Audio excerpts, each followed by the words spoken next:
Het is met de Rijn en de wind best nog een spannende onderneming om de dwarren te plak te krijgen. De weersinvloeden zijn natuurlijk echt belangrijk, want je hangt zo'n deur in een kraan en het weegt nogal wat. En dan wil je niet dat die wind er vat op krijgt.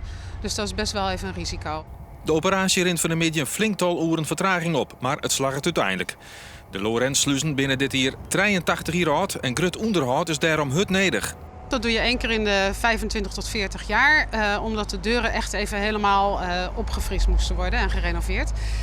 Dat was ook het hang- en sluitwerk, ook het aandrijfgedeelte en de trek- en duwstangen. En nu worden de stormvloeddeuren, dat is eigenlijk het laatste stukje, worden nu teruggeplaatst vandaag. Jaren dit hier waren de dwarren van de Grutte skutsluis al vervangen. Maar een daarvan waard vottendadelijks door een viskersboot waarom flarten vat. De reservedeur die hier normaal gesproken ook op het terrein staat, is er nog. Die zit er nog in. Dat betekent dat er nog een terugplaatsing gaat plaatsvinden van die ene deur. En dan gaat de deur die nu tijdelijk erin zit, gaat weer terug op de bok op het terrein. Zodat die, als er iets gebeurt, weer gebruikt kan worden.